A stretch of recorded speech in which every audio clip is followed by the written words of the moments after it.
All right, let's continue. Sorry about that. Where was I? Okay, so once again, here we have, we're doing number 5. We have, sorry, let me share my screen. There we go. Sorry about that little glitch. All right, here we go with number 5.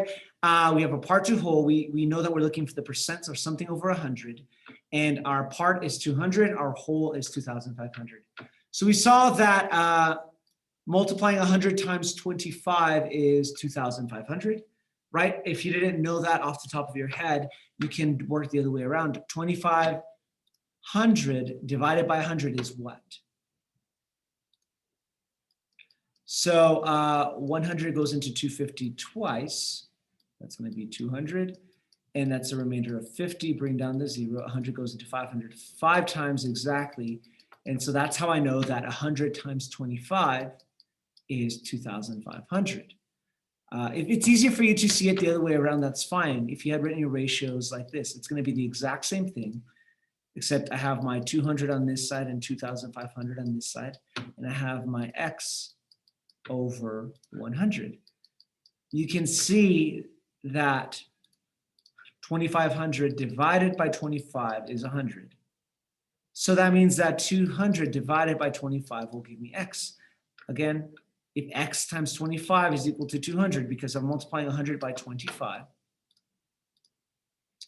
then that must mean, ladies and gentlemen, that 200 divided by 25 is equal to x. Again, in either way that you write it, that's totally fine. So let's work that out. Let's work that out. So 200 divided by 25 should give me x. So let's work that out up here. 200 divided by 25. 25 cannot go into 2. It cannot go into 20, but it goes into 200 8 times exactly. 25 times 8 is 200. Ladies and gentlemen, that is going to be, my x is actually equal to 8. 8. Or 8 over 100, which is equal to 8%, because 8 over 100, that's what I got right here. 8 over 100 is equal to 8%. Now in Schoology, the percent symbol is already there, so you just have to type in the 8, but we figured out that it is going to be 8%. 200 is 8% of 2,500.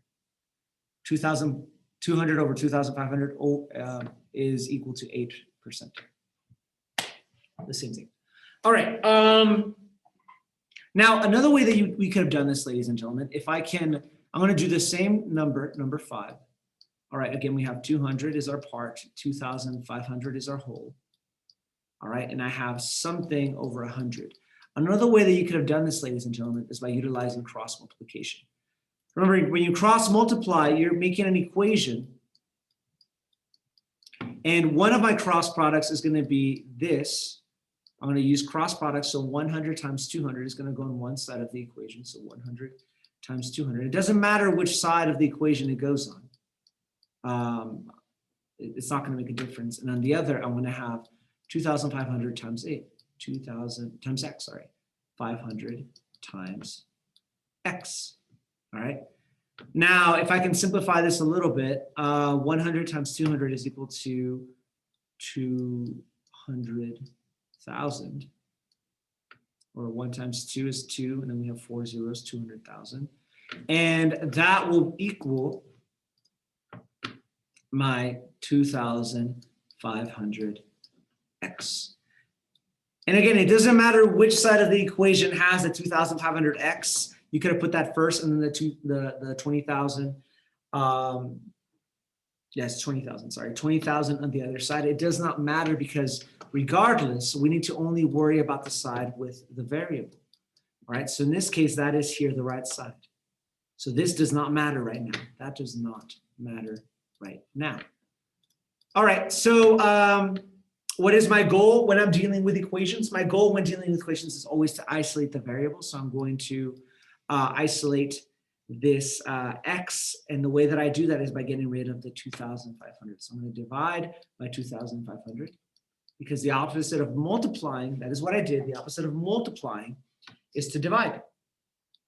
So that gets rid of the 2,500, leaving me with x. And x is equal to whatever I do to one side, I must do to the other. whatever 20,000 divided by 2,500 is. All right, remember from our lesson that we can actually cross out trailing zeros or common zeros. So they have a 0 in common in the ones place. They have a 0 in common again in the ones place. So it's 200 divided by 25. Isn't that what I have up here? 200 divided into 25. It's the exact same thing, ladies and gentlemen. 200 divided by 25 will give me 8. So 8 is the value of x. So that's going to be 8 over 100, leaving me with 8%. 8 per 100. It doesn't really matter which method you use, ladies and gentlemen. Sometimes cross multiplication will be easier. Sometimes finding a common factor will be easier. All right, so that's number 5. Let's go ahead and do number 6. So in doing number 6, and here, let me erase this so that you don't get confused. Let's go ahead and read it. It says, the boy's aunt wanted to contribute 2,100 towards the cost. So she's not paying for all of it. She's not paying for the full 2,500. She's paying for 2,100 of it, so most of it. The question again asks, what percent? Notice how it's asking the same thing. What percent of 2,500 is this? Again, we have our two fractions right here. And it's asking, as soon as it asks what percent, I know that it's going to be something over 100. What is that something? I don't know. That's why it's asking what percent. But we know that she's contributing a part of 2,100 of the total amount of 2,500. Again, notice how my whole is in the denominator along with my 100 for the 100%. My part is in the numerator along with the percentage. All right, the easiest way to go about this one, ladies and gentlemen, is to know that 2,500 divided by what gives me 100. That would actually be 2,500 divided by 25 is equal to 100, meaning that I must divide 2,100 by 25 as well, and that will give me x. 2,100 divided by 25. 25 goes into 200 8 times 200. Bring down the 0. 25 goes into 100 exactly 4 times, meaning, ladies and gentlemen, that my x value is equal to 84. So what I have here is really 84 over 100, or 84%. Meaning that the aunt paid 84%. 2,100 is 84% of what they need. That's pretty close to 100%.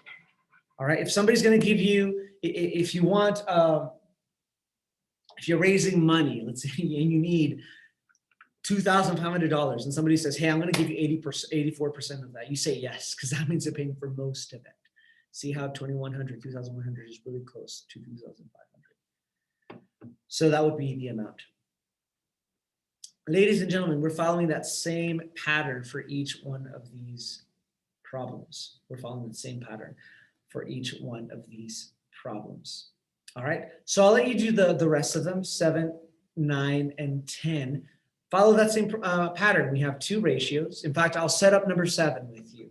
Number 7, 300 is what percent of 3,200?